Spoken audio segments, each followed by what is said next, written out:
친구들 안녕하세요. 오늘은 대림 제3주일 자선주일입니다. 오늘은 요한복음 1장 6절에서 8절 그리고 19절에서 28절까지의 말씀이고요. 우리가 지난주 대림 제2주일 인권주일에 봤던 복음과 비슷한 내용인데 그때의 복음은 마르코 복음의 시작이었죠. 그래서 오늘 요한복음은 같은 세례자 요한의 이야기지만 어떻게 조금 이야기를 하는지 같이 보면 좋을 것 같아요. 오늘 복음의 주요 구절은 요한 1장 27절 나는 그분의 신발끈을 풀어드리기에도 합당하지 않다. 친구들 다 기억하고 있죠? 지난주에도 나왔던 세례자 요한이 했던 이야기고요. 그렇게 하면서 예수님이 내 뒤에 오실 것이다 라고 소개를 하고 있는데 우리는 지난주에도 봤듯이 이 세례자 요한의 겸손한 모습을 친구들이 본받고 또 기억했으면 좋겠어요. 먼저 시작기도 하고 시작하겠습니다. 성부와 성자와 성령의 이름으로 아멘. 함께 기도하겠습니다. 사랑하는 예수님, 저희는 대림 3주일을 보내며 함께하기 예수님을 기다리고 있어요. 저희 마음에 가득히 기쁨을 주시어 마음만은 따뜻한 시기가 될 수 있도록 은총 내려주시고 기쁨을 이웃들에게 나누는 어린이 되게 해주세요. 우리 주 예수 그리스도를 통하여 비나이다. 아멘. 성부와 성자와 성령의 이름으로 아멘. 네, 친구들 오늘은 대림 제3주일이고요. 선생님이 예전에 설명해 준 적이 있는데 대림 제3주일은 장미주일이라고 해서 신부님들이 분홍색, 핑크색 제의를 입는 날이기도 해요. 우리 성당에는 핑크색 제의가 없어서 신부님이 오늘은 보라색을 입으시겠지만 친구들이 그 분홍색을 입는 의미는 대림 시기이지만 우리가 성탄이 다가오고 있음을 기뻐하라 하는 주간이에요. 그래서 기쁨의 장미주일이라는 것을 기억하고 함께 복음 읽도록 하겠습니다. 하느님께서 보내신 사람이 있었는데 그의 이름은 요한이었다. 그는 증언하러 왔다.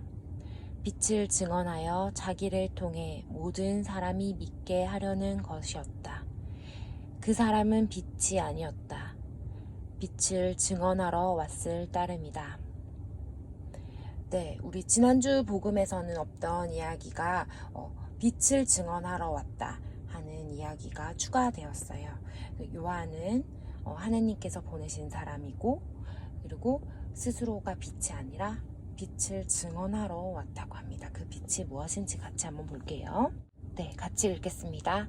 요한의 증언은 이러하다. 유다인들이 예루살렘에서 사제들과 레위인들을 요한에게 보내어 당신은 누구요? 하고 물었을 때 요한은 서슴지 않고 고백하였다. 나는 그리스도가 아니다 하고 고백한 것이다. 그들이 그러면 누구란 말이요? 엘리야요? 하고 묻자 요한은 아니다 하고 대답하였다.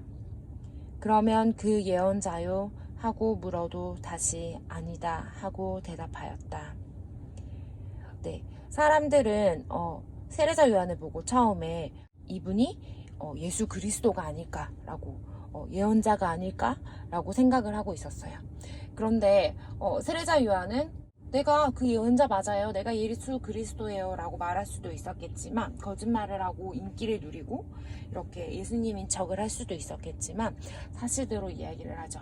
나는 그분이 아니요. 나는 예언자가 아니요. 라고 이야기를 합니다. 네, 같이 이어서 읽어볼게요. 그래서 그들이 물었다. 당신은 누구요? 우리를 보낸 이들에게 우리가 대답을 해야 하오. 당신은 자신을 무엇이라고 말하는 것이오? 요한이 말하였다. 나는 이사야 예언자가 말한 대로 너희는 주님의 길을 곧게 내어라 하고 광야에서 외치는 이의 소리다. 그들은 바리사이들이 보낸 사람들이었다. 이들이 요한에게 물었다. 당신이 그리스도도 아니고 엘리야도 아니고 그 예언자도 아니라면 세례는 왜 주는 것이오? 그러자 요한이 그들에게 대답하였다. 나는 물로 세례를 준다. 그런데 너희 가운데에는 너희가 모르는 분이 서 계신다.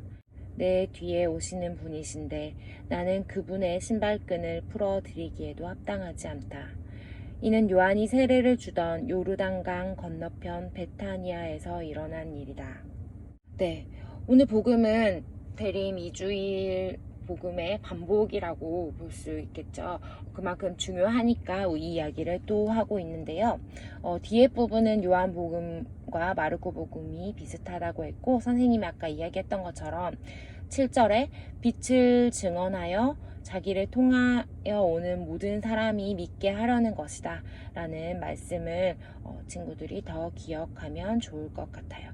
우리가 지난주에는 복음에 대해서 이야기했었죠. 복음은 기쁜 소식이라고 했었는데 우리에게 아기 예수님이 오실 거라는 기쁜 소식이 있다고 했고, 그리고 우리 그 대림 3주일을 그 기다림 중에서 기쁨의 날로 보낸다고 선생님이 처음에 이야기를 해줬어요.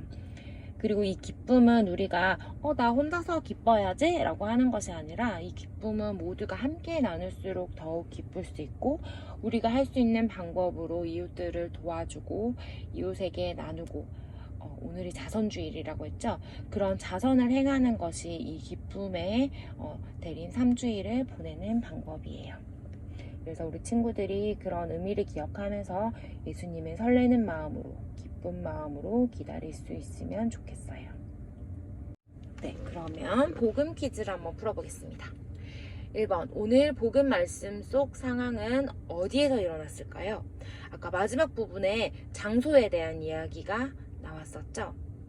네, 정답은 2번 베타니아고요. 오늘 복음에서의 상황은 요한이 세례를 주던 요르단강 건너편 베타니아에서 일어난 일이라고 마지막에 이야기를 해주고 있습니다. 네, 2번. 오늘 복음에서 세례자 요한은 자신이 누구라고 고백하였나요? 네, 1번 빛, 2번 그리스도, 3번 광야에서 외치는 이의 소리, 4번 하느님. 네, 정답은 3번 광야에서 외치는 이의 소리입니다. 세례자 요한은 자신을 그렇게 소개했는데요. 그리스도 예수님을 위한 소리, 그리스도 예수님을 증언하기 위한 증언자로서 자기 자신을 소개했어요. 그래서 우리 친구들도 세례자 요한처럼 아기 예수님이 오신다는 소식을 알릴 수 있는 그런 증언자가 되면 좋을 것 같아요. 3번, 다음 빈칸에 들어갈 말이 순서대로 짝지어진 것을 고르세요.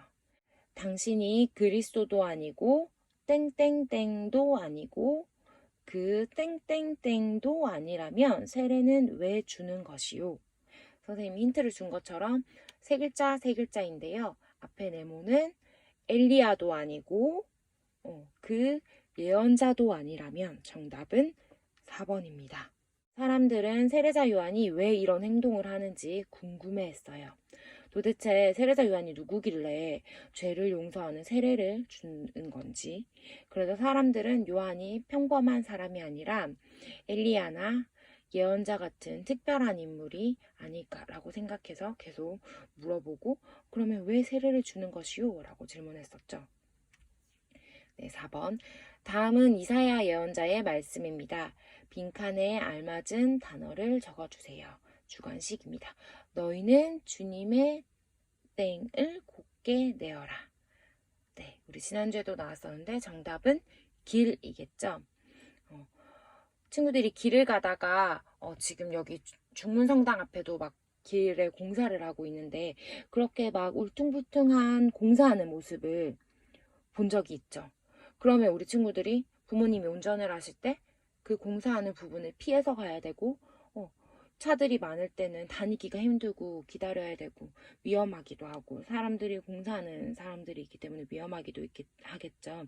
근데 그 공사를 하는 이유는 그 길을 깨끗하게 다지기 위해서 하는 공사일 수도 있어요. 지금 앞에 하는 공사는 다른 거겠지만.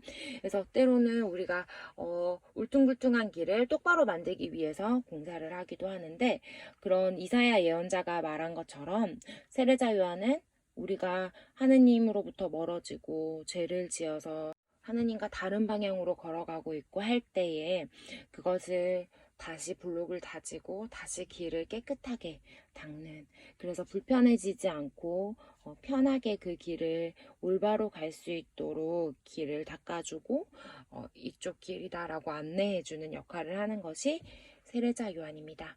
그러면 우리는 하느님께로 멀어졌다가도 다시 가까워질 수 있겠죠. 네. 오늘은 선생님이 자선주일이라고 했는데 친구들이 할 수 있는 자선에 대해서, 내가 집에서 할 수 있는 자선, 그리고 학교에서 할 수 있는 자선에 대해서 스스로 생각해 볼 수 있는 시간을 가지면 좋겠고요. 그리고 선생님이 몇 가지 우리 친구들이 할 수 있는 실천을 찾아봤는데, 베이비트리와 함께하는 반갑다 친구야 라는 캠페인이 있었어요. 그래서 우리가 어린이집이나 학원이나 그렇게 막 가방들이 많아서 버리기도 하는데, 그 가방이 없어서 학교에 가기 힘든 친구들, 가방이 꼭 필요한 친구들에게 선물하는 그런 캠페인이 있었어요. 올해는 코로나 때문에 실행을 하지 않는다고 하는데, 내년에 기회가 되면 친구들 같이 가방이랑 필기구랑 이렇게 보낼 수 있으면 좋을 것 같아요. 그리고 요즘은 길거리에서 잘 보기 힘들어지기도 했고, 우리가 최대한 집에서 생활을 하도록 하고 있지만, 성탄절이 다가오면 빨간색 옷을 입은 분들이 구세군 이렇게 냄비를 들고 이렇게 앞에서 종을 치면서 모금을 하는 모습을 본 적이 있을 거예요. 이 구세군 또한 우리 친구들이 모은 마음들을 가장 낮은 곳에 우리 친구들, 같은 또래의 친구들에게 도와주는데 쓰인다고 해요. 네. 그리고 친구들 많이 들어본 친구들도 있을 건데, Save the Children이라고 해서 아프리카나 그런 열악한 곳에 신생아들이 태어난 지 24시간 안에 따뜻한 체온으로 이렇게 추위로부터 이겨낼 수 있으면은 그 생명을 살릴 수 있다고 해요. 그래서 그 생명을 살릴 수 있는 깨끗한 물, 그다음에 살균된 면도칼, 비누로 씻기, 약 먹기, 뽀송한 이불에서 자기, 보건소 가기 등등 여러 가지 구호 물품과 모자 쓰기. 머리가 따뜻하면 체온을 유지하는 데 많은 도움이 된다고 해요. 그래서 모자를 같이 만들어서 보내는 방법도 있어요. 이 방법도 우리가 같이 할 수 있으면은 다음에는 한번 같이 해볼 수 있도록 하고, 부모님이 혹시 이것을 모자를 만들어서 보내는 부모님이 있다면 우리 친구들이 조금 도와주고 그렇게 하면 더 좋을 것 같아요. 네. 그리고 오늘은 아주 기쁜 날인데, 초등학생 친구들이 7명이나 탄생하는 날이에요. 우리 친구들이 그동안 온라인으로, 오프라인으로 부모님과 함께 만나서 교리를 하고, 이렇게 기도문을 외우고 했던 시간들을 통해서 이 친구들은 이제 미사 시간에 성체를 모실 수 있게 되었어요. 그 첫 날인 오늘 첫 영성체를 하는 날인데, 우리 친구들이 이 언니, 오빠, 동생들을 기억하면서 친구들이 함께 기도해주면 좋겠어요. 이름을 한 명씩 기억하면서 기도해주면 더 좋을 것 같아요. 네, 그러면 마침 기도하고 마치도록 하겠습니다. 성부와 성자와 성령의 이름으로 아멘. 주님, 오늘 복음에서 배운 세례자 요한의 겸손과 준비하여 기다리는 모습을 닮아 우리도 기쁘게 아기 예수님 만날 날을 기다리는 지혜를 주세요. 또한 우리가 아기 예수님을 기다리는 이 기쁜 마음으로 이웃들에게 사랑을 실천하는 어린이가 될 수 있도록 실천과 용기의 힘을 주세요. 우리 주 예수 그리스도를 통하여 비나이다. 아멘. 성부와 성자와 성령의 이름으로 아멘. 네, 친구들, 그러면 우리 다음 주에 만나도록 할게요. 안녕.